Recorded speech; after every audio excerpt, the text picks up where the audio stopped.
pagi anak-anak Ibu sekalian. Selamat berjumpa kembali dengan Ibu Ginting dalam pelajaran fisika. Baik, hari ini kita belajar tentang hakikat fisika. Ya, mungkin orang sering sekali mengatakan fisika itu adalah ilmu pelajaran yang sulit. Ilmu pelajaran yang sulit dimengerti. Tetapi orang tidak tahu, tak kenal maka tak sayang.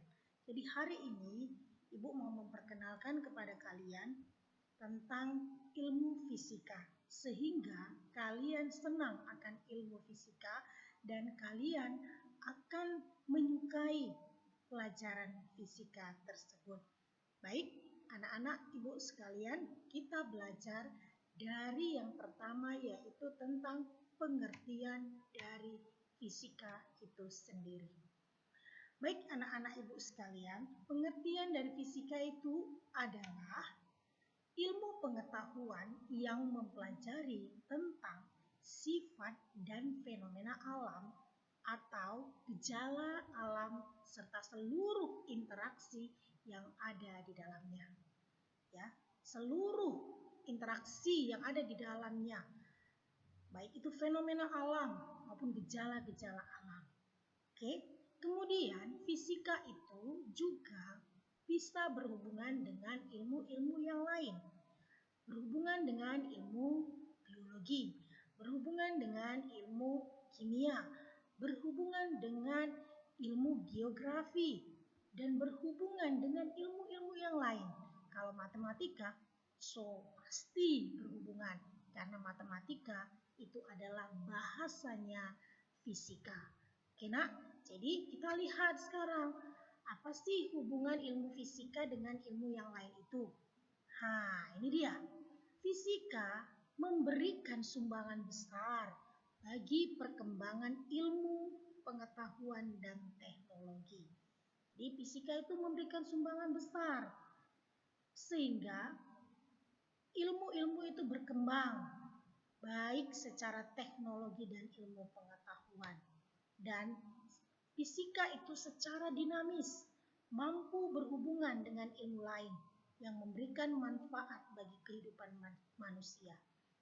Jadi kita lihat sekarang ini banyak sekali perkembangan teknologi yang ada di dunia ini. Itu semua adalah sumbangsih daripada ilmu fisika. Kalau selama ini kita boleh tahu ya, waktu SMP kamu juga sudah belajar bahwasanya kamu dapat berjalan dengan tegak, kita dapat memotong daging ataupun memotong buah dengan gampang. Itu adalah semua proses fisika, ada tekanan, kemudian ada gaya gravitasi, dan lain sebagainya. Oke nak, kemudian ilmu fisika itu juga menunjang riset dan teknologi baik murni maupun terapan. Ya, riset, penelitian. Oke nak, kemudian peran fisika dalam kehidupan. Nah ini peran fisika dalam kehidupan. Fisika itu sangat berperanan dalam kehidupan, baik itu di bidang teknologi, baik itu di bidang transportasi, baik itu di bidang alat-alat rumah tangga, baik itu di bidang peralatan-peralatan kesehatan, baik juga itu merupakan fenomena-fenomena alam. Begitu banyak gejala-gejala alam yang terjadi karena proses ilmu fisika. Oke, kita lanjut. Tadi dikatakan bahwasanya peranan fisika dalam kehidupan sehari-hari itu ada di bidang teknologi, di bidang telekomunikasi, ya, di mana kita tahu saat ini yang paling berkembang pesat itu adalah telekomunikasi ataupun sumber informasi. Kalau zaman dahulu orang saling bertukar informasi dengan alat-alat seperti ada dengan asap, dengan kentongan, dengan batu, dengan surat dan lain sebagainya. Tetapi saat ini alat telekomunikasi itu banyak hal-hal yang canggih, bahkan terus berkembang sampai kita kewalahan mengikuti perkembangannya. Kalau kita lihat, nah ini dimulai dengan Telegram, di mana Telegram ini berupa surat juga elektronik, tapi masih sangat sedikit kata-kata yang bisa kita sampaikan melalui Telegram, di mana alatnya seperti ini, ya, ini masih sangat-sangat ya kuno zaman kalau dianggap sekarang, tapi kalau dulu ini sudah luar biasa gitu. Seiring dengan perkembangan zaman, Telegram ini digantikan oleh yang namanya faxmili. Kalau masa ibu dulu kuliah, orang pakai faxmili ini juga sudah hebat. Tapi kalau sekarang orang tidak gunakan ini lagi karena sudah ada, udah ada handphone, udah ada mobile phone. Di situ ada WA, ada Telegram yang sekarang elektronik, bukan Telegram seperti yang ini lagi ya, bukan seperti ini lagi, tapi sudah namanya seperti WA ya, WhatsApp, ada Telegram juga, ada Facebook dan lain sebagainya. Jadi kalau faxmail ini seperti telepon, bisa juga menerima telepon ya. Tapi ini dulu surat dikirim, katakanlah dikirim dari Jakarta, kemudian diterima di sekolah kita misalnya. Sekolah kita masih punya ini faxmail yang seperti ini. Kalau kalian mau lihat nih, masih ada nih di kantor Pak Ginting, ini ada seperti ini faxmailnya ya. Kemudian lanjut sekarang mobile phone yang sangat-sangat berkembang sekali saat ini ya. Handphone apalagi saat ini kita belajar daring, ini sangat-sangat kita butuhkan ya nak ya. Jadi setiap orang sekarang rata-rata pasti punya mobile phone ya, punya ini. Bahkan ada juga satu orang punya 2 sampai 3 ya, ini mobile phone ini. Di sini segala sesuatunya bisa disimpan, dan satu mobile phone ini bisa menggantikan begitu banyak peran ya, seperti televisi. Orang sudah jarang menonton televisi karena orang sudah pakai dari handphone, bisa nonton film ya, drakor. Sekarang banyak orang nonton drakor. Ya, di sini pakai mobile phone. Kemudian kamera juga orang sudah banyak tidak pakai kamera handycam dan lain sebagainya. Karena orang sudah pakai ini nih, mobile phone, bisa ada kamera depan, ada kamera belakang. Nah, kemudian juga bisa video dan lain sebagainya. Kecanggihan zaman. Dan ini semua adalah produk-produk dari ilmu fisika. Nanti kalau kamu melanjut ke perguruan tinggi, kalau ini akan lebih dikembangkan lagi. Kalau di sekolah kamu hanya belajar sedikit tentang teorinya, kemudian penerapannya sebagian. Tetapi nanti di kuliah lebih ditingkatkan lagi. Kamu belajar bagaimana, misalnya kamu masuk teknik elektro, kamu belajar juga bagaimana ya, oke. Kita tahu bahwasanya dengan mobile phone ini banyak hal yang dapat kita lakukan. Oke, nak? Kita lanjut. Baik itu juga di bidang alat-alat transportasi. Nih, ada kita kenal ini yang namanya kereta api, kemudian kita tahu ada juga mobil, ada ini semua alat transportasi ini aplikasi daripada ilmu fisika. Ya, bagaimana supaya ini mobil ini dibuat demikian bentuknya sehingga bisa mengurangi gesekan antara badan mobil dengan udara sehingga bisa melaju dengan lebih kencang. Bagaimana desain roda, ini semua berhubungan dengan ilmu fisika. Nanti kamu belajar tentang elastisitas, itu belajar juga fluida ya, fluida. Ada fluida itu ada air, ada udara. Kamu banyak hal yang dapat kamu pelajari di sini untuk menerapkan fisika dalam kehidupan sehari-hari. Kemudian ini juga alat yang namanya sinar X ya, sinar X. Ini memanfaatkan gelombang sinar X, gelombang elektromagnetik. Gelombang elektromagnetik itu ada sinar X, sinar radio, ada gelombang radio, gelombang TV, ultraviolet, radar, sinar infrared dan lain sebagainya, dan microwave. Sinar mikro itu semua itu merupakan gelombang elektromagnetik, dan itu penerapan ilmu fisika. Nanti kita juga belajar tentang gelombang tersebut di kelas 11 ya. Kemudian ini alat-alat rumah tangga, ada kulkas, televisi, mesin cuci, kemudian ini amplifier dan lain sebagainya. Ini juga semua memanfaatkan yang namanya listrik. Dan kita tahu listrik itu adalah merupakan aplikasi dan ataupun penerapan dari ilmu fisika. Dengan ditemukannya listrik, maka berkembang dengan pesat segala teknologi.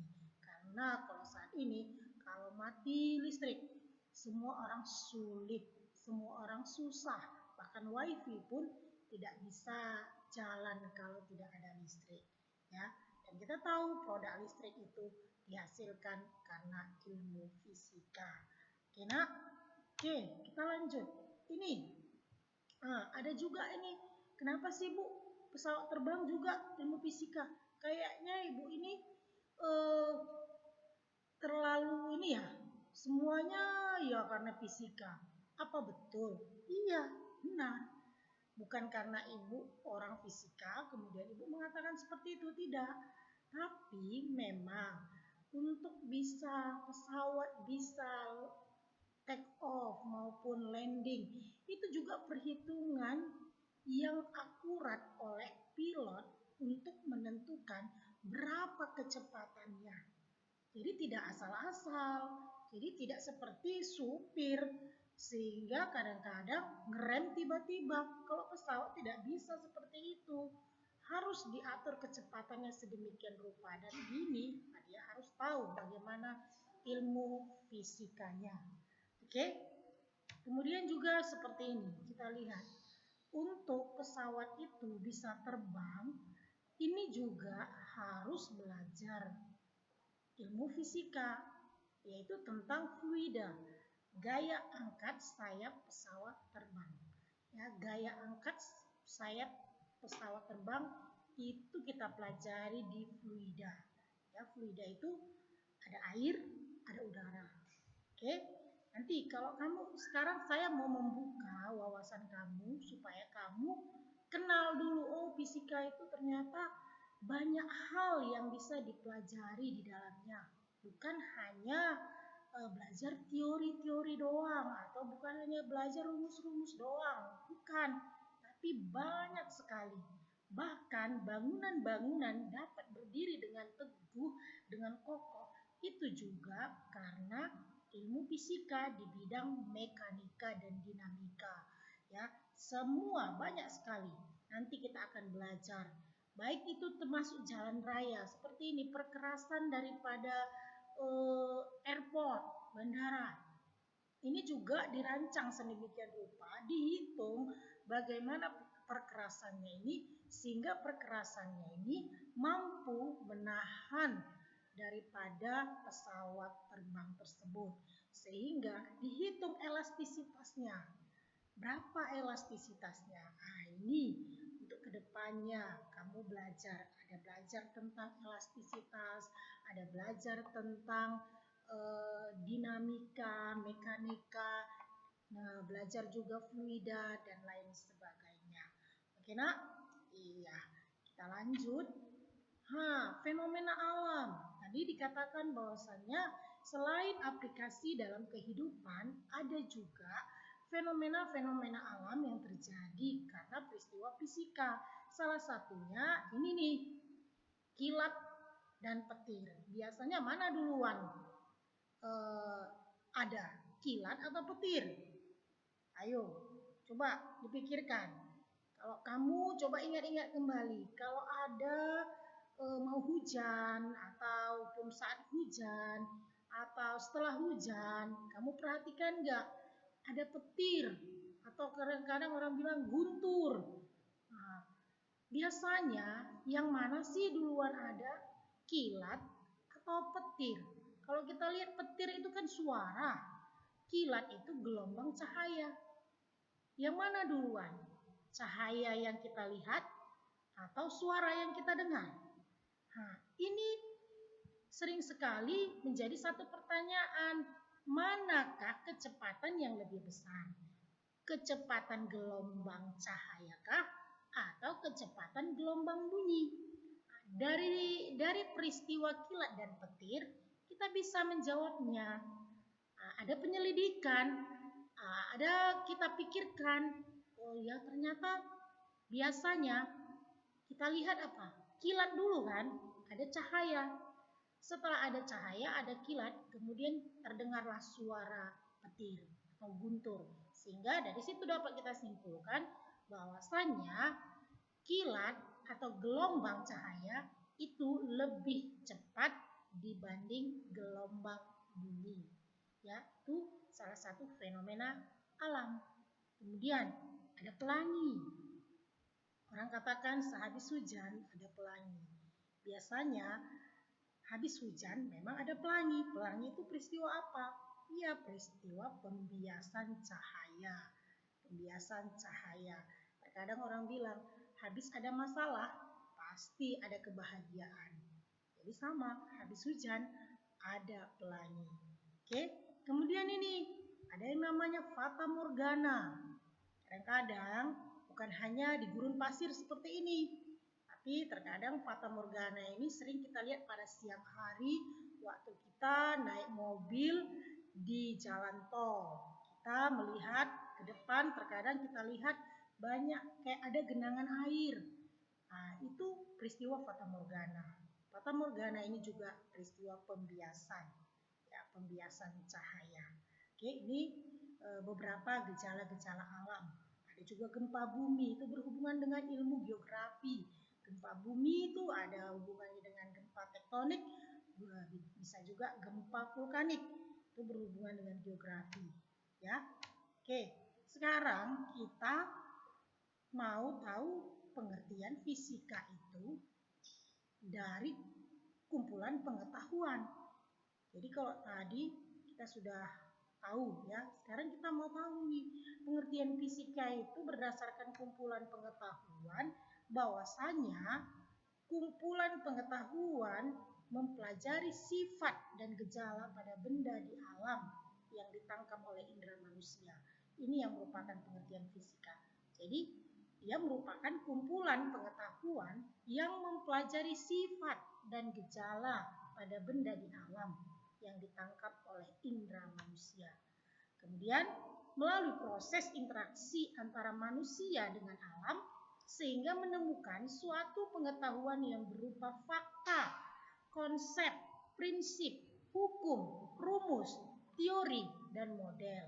Nah, ini yang sering sekali membuat fisika itu menjadi sesuatu hal yang membosankan.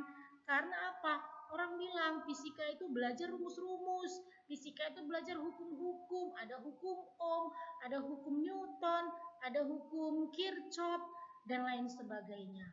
Nah, kemudian banyak rumusnya Bu, ada rumus GLB, GLBB, dan banyak lagi rumus-rumus yang lain. Tetapi satu hal yang perlu kita mengerti bahwasanya kita jangan belajar dari rumus, tapi kita belajar dari fakta dan konsep serta prinsip. Dari fakta berarti ilmu fisika itu belajar tentang hal-hal yang nyata, yang faktanya ada, dan dia berupa konsep, sudah tertentu, sudah teratur. Memang sudah seperti itu gitu. Dan ada prinsipnya. Prinsipnya itu memang dia punya satu prinsip bahwasanya ilmu itu terus berkembang. ya. Sehingga ini nantinya dalam satu pemikiran, nah ini dalam satu penyelidikan, cara penyelidikan dan cara berpikir ditemukanlah rumus dan hukum, ya. Sehingga dari sini kita tahu cara berpikir atau cara penyelidikan itu merupakan proses yang memberikan gambaran tentang berbagai kegiatan penemuan yang dilakukan para ilmuwan untuk menyusun suatu ilmu pengetahuan. Jadi untuk menemukan sesuatu, para ilmuwan itu melakukan penyelidikan. Tetapi sebelum dia melakukan penyelidikan, dia terlebih dahulu berpikir. Jadi ada sesuatu ya yang dia ketahui, dia lihat, dia timbul pemikiran di pikirannya dan dia berkreasi, dan setelah dia berkreasi, dia melakukan penyelidikan. Dari hasil penyelidikannya muncullah kumpulan pengetahuan, ya, muncul kumpulan pengetahuan yang berupa fakta, konsep, prinsip, hukum, rumus, teori, dan model. Oke, itulah pengertian daripada fisika itu sendiri. Dalam proses berpikir dan berkreasi harus diiringi dengan sikap ilmiah. Ya, harus memiliki sikap ilmiah. Yang mana sikap ilmiah itu? Harus jujur. Punya rasa ingin tahu yang besar. Punya tanggung jawab dan disiplin. Oke? Terakhir, fisika itu sebagai kumpulan pengetahuan, di mana tujuan mempelajari fisika adalah agar manusia mengenal bagian-bagian dasar dari benda dan memahami interaksi antar benda sehingga menimbulkan gejala-gejala di alam maupun di lingkungan. Dan bidang kajian fisika itu sangat banyak, diantaranya ada bidang mekanika, yakni bidang yang berbicara tentang gerak, ya, ada gerak lurus beraturan, gerak lurus berubah beraturan, gerak melingkar, gerak parabola, ya itu semua adalah kajian mekanika. Kemudian ada gelombang longitudinal, gelombang transversal, gelombang mekanik, gelombang elektromagnetik, gelombang bunyi, dan lain sebagainya. Kemudian juga kajian tentang optik.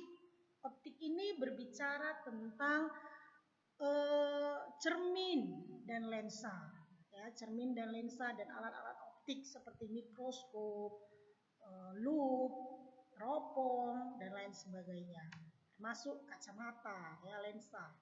Kemudian listrik dan magnet, ini juga kajian, dan jelas pasti kajian fisika listrik dan magnet. Kemudian termodinamika, ini tentang suhu, es yang mencair. Kadang-kadang orang bilang, ngapain sih dihitung-hitung es mencair? Ya biarin aja. Nah, bukan hanya es yang mencair yang dihitung, tapi bagaimana menaikkan suhu atau menurunkan suhu sehingga merubah wujud zat tersebut. Oke, kemudian ada teori relativitas. Ini teori relativitas ini termasuk adalah fisika modern, ya, setelah Einstein menemukannya. Jadi bahwasanya semua waktu, massa, kemudian kecepatan itu adalah relatif, ya, relatif. Kemudian ini tadi magnet udah, kemudian fisika inti ini juga termasuk fisika modern, ya, setelah Einstein. Kemudian ada dinamika, ini ilmu gaya. Ini tadi yang Ibu katakan bagaimana suatu bangunan itu dapat berdiri. Oke. Ya, kemudian radioaktivitas. Ini radioaktivitas. Oke, demikian Nak pelajaran kita hari ini. Kiranya kalian dapat memahaminya. Terima kasih.